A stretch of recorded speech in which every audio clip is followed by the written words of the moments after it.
चलिए अब आगे देखते हैं। इस प्रकार हमने इस अध्याय में विकास की अवधारणाओं को जानने का प्रयास किया।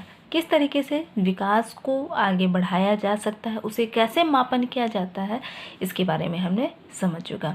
विकास के मापन हेतु हमारे पास कई मापदंड मौजूद हैं। इन मापदंडों के आधार पर मानव विकास संकेतकों में हुई प्रगति का जब हम अनुमान लगाते हैं तब विकास का वास्तविक अर्थ समझ में आता है कि आय, साक्षरता दर, जीवन प्रत्याशा तथा समाज में पोषक का स्तर जैसे मानव की कसौटी पर खरा उतरने वाला विकसित समाज की श्रेणी में रखा जाता है।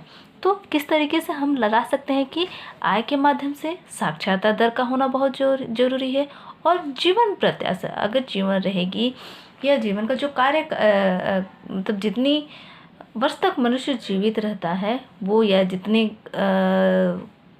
काल तक वो जीवन जीता है, तो उसके कहना चाहिए उसके जीवन के संबंध में जो कार्य किए जाते हैं तथा समाज में पोषक का स्तर जैसे क्या है, मानव की एक कसौटी पर खरा उतरने के बराबर है। मनुष्य जीवित रहेगा तो वो क्या कर सकता है, आय प्राप्त कर सकता है, साक्षरता दर अपना सुधार कर सकता है।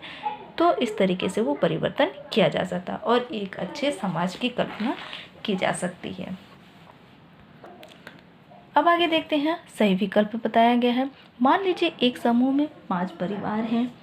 इन परिवारों के प्रति व्यक्ति औसत आय 4,000 रुपये हैं। यदि अगले 2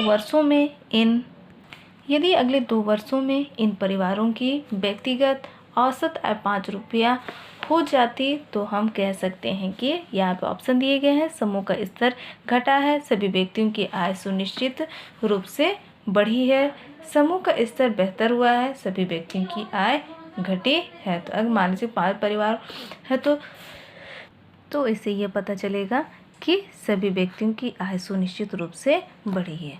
अगला दिया है, सरकार द्वारा बिजली की सुविधा प्रदान की जाती है अतिरिक्त बिजली का उपयोग करने के लिए, पैसा कमाने के लिए, सार्वजनिक हित के लिए, सरकारी कार्यों के लिए। तो ये क्या होगा, जो सरकार द्वारा बिजली की सुविधा प्रदान की जाती है वो सार्वजनिक हित के लिए की जाती है। होमवर्क के लिए आप लोगों के लिए क्वेश्चन है स्टूडेंट्स।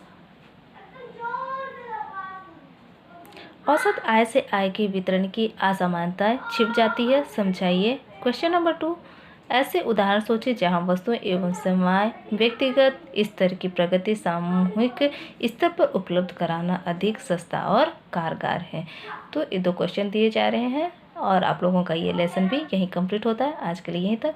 Thank you students.